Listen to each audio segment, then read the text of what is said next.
I get it. Crying like a baby. I did not see that coming at all. Find each other, fall in love with each other, and then kill each other in every single lifetime. So perfectly through a panic attack. The whole time you're reading, you're like, why? Hello you guys, welcome back to my channel. Welcome if you are new. My name is Hallie and I'm so happy that you're here, and welcome to Bookmas Day 1. For today's Bookmas video, we're going to be going over all the books that I read in the month of November, so my November reading wrap up. I genuinely can't believe that Bookmas is already here. I feel like this year has flown by. Every single month feels like genuinely 2 days, and now all of a sudden Bookmas season is here. So I'm so excited to be here. I'm so excited for you guys to see some of the fun Bookmas vlogs that I have planned for this year. I'm honestly even more excited for Bookmas this year than I was last year, so if you're not already, make sure to subscribe so you don't miss all the fun Bookmas content that is going to come your way this month. This year my plan for Bookmas is to do the 12 days of Bookmas, so I'll be uploading every other day starting on today, December 2nd, all the way into December 24th, and that will be the last Bookmas video I will be posting. So get excited for that. I have some really fun reading vlogs planned. I tried to do a lot more reading vlogs this year for Bookmas rather than a lot more of the sit down videos, but a lot of fun reading vlogs coming your way, and I'm so excited for that. But with that being said, let's get into today's video, which of course is my November reading wrap up. So as always, I'm going to start off with my November reading stats. In the month of November, I read 10 books. I read 4 romances, 2 mystery thrillers, and 4 fantasies. I read a total of 3,781 pages. The longest book that I read was 480 pages, and the shortest book that I read was 293 pages. My average rating was 4.33 stars, which I feel like is so good. I honestly had such a good reading month in November. And then lastly, out of the 10 books that I read, 3 of them were on my original 2025 physical TBR and 7 were not. So honestly, not the best that I've done. I don't know what was going on this month with me reading my physical TBR. I think maybe partly because I was doing a lot of like themed reading vlogs and also like just reading a lot from my library, so a lot of the books were not on my physical TBR, but I had a really good reading month nonetheless. I found a lot of books that I really enjoyed reading, and that is what's most important. So to get into the books that I read, the first book that I read, I actually rented the audiobook from my library. It is An Unwanted Guest. I ended up rating this one 3.5 stars. This was honestly a really good and fast-paced like wintry mystery thriller, and this is honestly like my favorite setting for mystery thriller books, like whenever people get snowed in or trapped in like a secluded location. I don't know why, I just really enjoy mystery thrillers like in that setting. So this basically follows a group of people who go on vacation to this cabin and end up getting snowed in, and while they're snowed in, people keep being found unalive day by day, and so they're trying to uncover the mystery of, is it one of us that is doing this, or is there somebody else that is here that we don't know about that's doing this? Like, are we safe here? Who are we suspecting? Like that kind of thing. And I thought it was really good. It was super entertaining, and like I said, super fast paced. I think that's another reason why I really enjoy mystery thriller books like in this setting, because typically I feel like they take place over like a shorter amount of time, because like you're only going to be trapped in this location for a certain amount of time, especially if it's due to like a storm. It's like, okay, the storm comes, we're snowed in, and now there's only a certain amount of time until we're going to be able to like escape or get internet back to be able to call the police and get help or things like that. So I feel like it makes it feel a little bit more high stakes, and I really like that. But yeah, overall a good mystery thriller, 3.5 stars. The next book that I read is actually another one that I rented from my library. It is Out on a Limb by Hannah Bonham Young. This was my first ever Hannah Bonham Young book, and it was so good. I gave this one 5 stars. This month Hannah Bonham Young has definitely risen to be one of my favorite romance authors. This was just so good. I also think that I like the pregnancy trope apparently now. Like I didn't think I would like that, but honestly this book was like kind of my introduction to the surprise pregnancy trope, and it was just done so well. Like I genuinely cannot believe how quickly I was like rooting for the characters and felt like deeply connected to the characters, and like just how well in such a short amount of time Hannah Bonham Young can get you to like care about the characters and feel like you know the characters, and just it was just so good. So in this book we're following 2 people who both have different limb differences. Our female main character was born with a small hand, and our male main character wears a prosthetic leg, and so they end up meeting at a Halloween party and having a one-night stand, and then a month later she finds out that she is pregnant, and so you basically follow them throughout the book like navigating this surprise pregnancy between 2 people who were only supposed to be like one-night stands to each other, and it was just written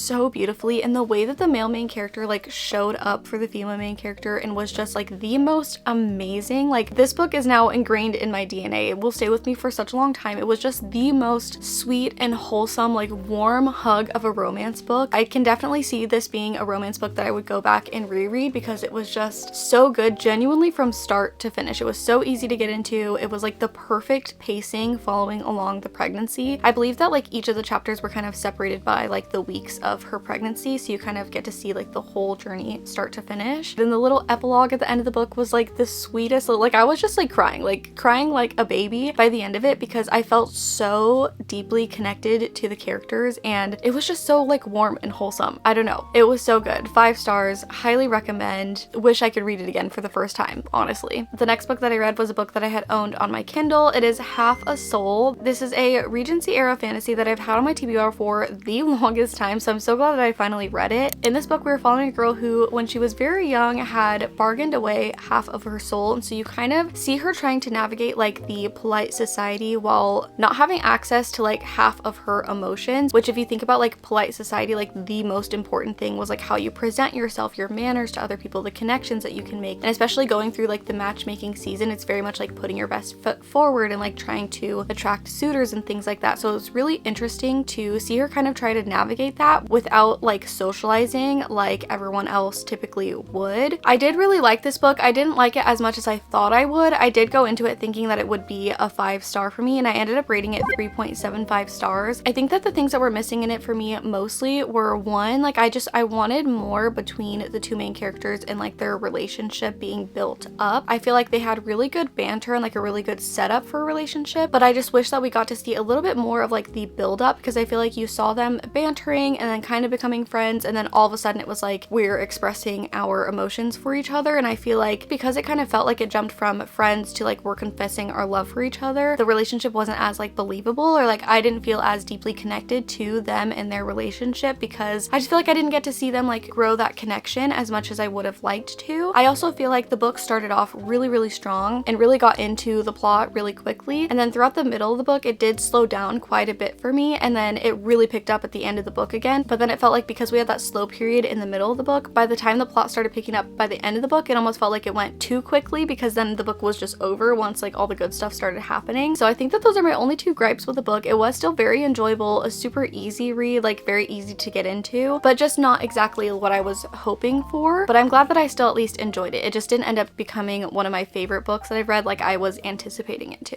After that, we have another Hannah Bonham Young book. We have Out of the Woods. This was so good. We have another blinding 5 stars. I just really like Hannah Bonham Young's writing. I like it. She genuinely is becoming one of my favorite romance authors, along with like Tara DeWitt. So this book actually follows the couple that is like side characters in the first book, Out on a Limb, and this is like a marriage in crisis book. Basically, our 2 main characters in this book are high school sweethearts. They've been married for years and years and years, and they're realizing that their marriage feels a little bit rocky, so they decide to take, I think it was like a week-long couples retreat to the woods to kind of re-fall in love with each other, re-get to know each other, work through some of their issues. It's kind of like a therapy retreat and everything like that, and this was just so good. I mean, I literally tabbed so many things in this book. I feel like there was just so many good quotes about like being in a long-term relationship and growing with each other and going through trauma, and like how do we process that alongside each other, and how do we grow into new people but then still maintain this relationship that we started as technically different people when we were much younger, especially like the aspect of them like meeting in high school, because you just grow so much from high school into adulthood. So it was just so good, honestly. My favorite thing about this book is I feel like it just felt like one big therapy session. Like it was heavy on just like communication, which I love so much. I feel like if you're not the type of person that likes a very conversation heavy romance, you might not love this, but I really like that. And I really like the fact that we got to see a lot of the really hard conversations, and them like finding their way back to each other just felt so believable because of that, like because they went through and kind of tried to uncover and talk through some of their traumas that might have been bleeding into their marriage and causing these issues or insecurities and all this stuff. It just was so good. Honestly, I can't wait to read another Hannah Bonham Young book. The next unread Hannah Bonham Young book that I have is, what is that called? People Watching, which I'm now really excited to read because I've read 2 Hannah Bonham Young books so far and they've both been 5 stars. So I have very high hopes for People Watching. That'll probably be the Hannah Bonham Young book that I read next. The next book that I have, speaking of heavy on conversation, is The Wall of Winnipeg and Me by Mariana Zapata. This was my first Mariana Zapata book that I've read, and honestly, she was kind of an author that was really intimidating to me because I feel like every time that I've heard people talk about Mariana Zapata books, I feel like you either love or you hate them because of her writing style, and I definitely fall under the category of I really like her writing style a lot. I feel like very similar to Out of the Woods, it's very conversation heavy, and I feel like that's why the book is so long, but she wrote it in a way that like all of the random little moments that are left in the book that are just like very normal moments, I feel like all feel meaningful in a way to like move the plot along or get to know our characters and how they kind of act on a day-to-day basis when it's not like purely a scene for the plot. Like I feel like she just leaves in so many like almost mundane moments. And also another thing that I really appreciated about her writing in this book is I feel like she really lets her characters have room to breathe and like ramble in their head, and she leaves a lot of that in the book, and I really like that because I personally am a in my brain rambler all the time, like overthinking everything. And so I feel like because she let her characters just go on and on about their thought process about like random things that were happening, like as things are happening we hear the characters' inner monologue about things. I feel like because of that I really felt like I knew the characters and how they would think and respond to things and all that stuff, and so I really liked that about this book. I can definitely see that being something that people don't necessarily love, but I think because I'm the type of person that really likes to see conversations and likes to get to see all of that in books, this just really worked well for me. My final rating for this book was 4 stars. Like I said, it was really cute. There was a scene in this book where the male main character was talking our female main character so perfectly through a panic attack. They were like stuck in an elevator and she started panicking, and it went on for like 4 pages, and he just showed up for her so perfectly in that moment, which I honestly can't believe, because if you go back to the beginning of this book and you see like honestly how like standoffish and rude the male main character was in the beginning of this book, you would never expect to like see him be able to like show up for her in that way, if that makes sense. Like I remember I started this book and I was like, yeah, there's no way I'm gonna like this male main character by the end of the book because he was low-key just kind of an asshole.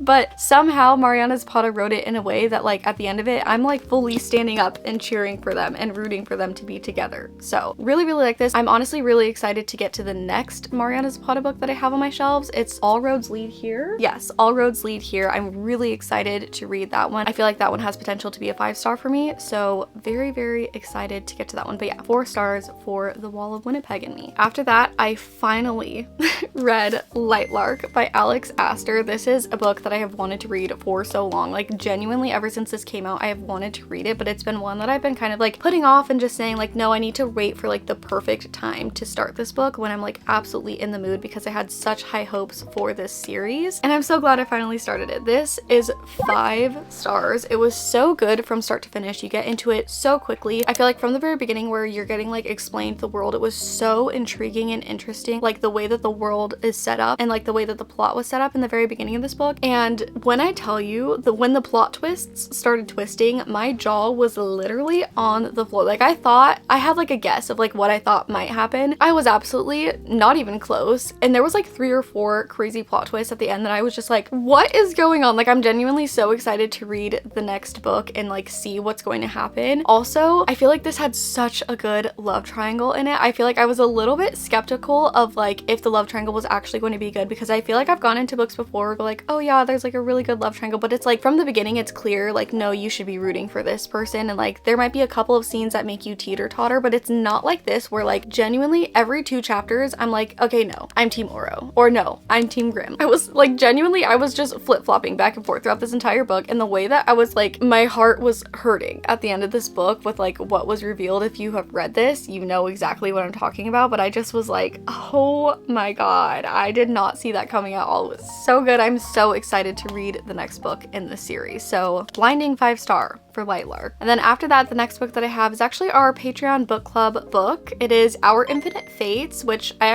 she's right there on the shelf. I forgot to grab it and now I'm being lazy and I don't want to get up and get it. This is yet another 5-star. This book was so like beautifully tragic. The way that like there are so many just absolutely beautiful quotes. Every single week whenever we would have our little book club discussion on like what we have read in the book, we all like to share what quotes we've highlighted or like stuck out to us, and like every single week there was a good 7 to 10 quotes that I was like, this is the most beautiful sentence that I've ever read in my life. And it's so heartbreakingly beautiful, because basically in that book it follows 2 people who are fated to find each other, fall in love with each other, and then kill each other in every single lifetime. But our female main character character does not know why, and only our male main character does. And that was like, it just so tragic to watch, because she's like, they find each other and fall in love, but then she's like, please, like, let's just be together in this lifetime, like, let's not do it, like, let's live together. And he's like, no, we can't. She's like, why? And he's like, I can't tell you. And it's like, the whole time you're reading, you're like, why? Like, why? Just love each other. And you know what I'm saying? But it was honestly just like a, like I said, heartbreakingly beautiful, beautiful book. And going into this book, I was a little bit apprehensive on if I would actually be able to like root for the characters, because I'm like, okay, if you're coming back into each lifetime as different people, like, will I be able to root for you guys having to like restart over and over and over again? But I really liked the way that it was written. It's like a then and now perspective. So in between the now perspective and like who they are in this lifetime, like every other chapter pretty much, you get a glimpse into one of their past lifetimes and like who they were and what their life was like and what their connection was like and things that they learned in that lifetime and all of that stuff. And I ended up really, really liking the way that it was written. It was just so good. I highly recommend. And if you guys want to see my full thoughts on that book and a little reading vlog, the link to the Patreon book club is always down in my description box down below, so you can click that and go check out all of my Patreon content over there. But so good. Highly recommend. It just was like so poetic and heartbreakingly beautiful. That's like, if I could describe that in one way, it would be poetic and heartbreakingly beautiful. So good. So after that, the last 3 books that I read in November are actually all 3 books that are going to be featured in BOOKMAS content that are coming up soon. So I'm going to really quickly go over what they are and my general, like, very quick basic thoughts on them, but I want to save my full like rating and review for the videos that are going to come out. But I wanted to include them in this video because there are a few videos that I had started to pre-film towards the last like week and a half of November, so I did technically read these in November, so honorable mention. But I'm not going to go too deep into them because in just a few days those reading vlogs will be coming out, and then you can see my full thoughts and ratings on those. To really quickly go over them, first of all, I have The Most Wonderful Crime of the Year. This is a cozy mystery romance, and honestly, all I'll say about this one is I was really surprised by how much I enjoyed this. I went into this kind of skeptical and not expecting too much, but I was pleasantly surprised by this one. Next, I have The Enchanted Greenhouse, which is the book that follows the spell shop. And this one, all I'll say about it is it was cute and cozy, but not necessarily what I was expecting, I guess. And then lastly, I have Reckless by Elsie Silver. I did finally finish this one, and all I will say about this one is, yeah, I understand the hype. I get it. It was, yeah. I get it. With all that being said, that brings us to the end of our first BOOKMAS video. Like I said, if you haven't already, make sure to subscribe so you don't miss all the future BOOKMAS content that's going to be coming out throughout the rest of this month. I am doing the 12 days of BOOKMAS and posting every other day starting today and ending on the 24th of December. So I hope to see you guys there. Also, like I said, if you are interested in checking out the Patreon book club, the link is always down in my description box down below if you're interested in checking it out. That's all I have for today's video. I hope you guys enjoyed, and I will see you in the next one. Bye!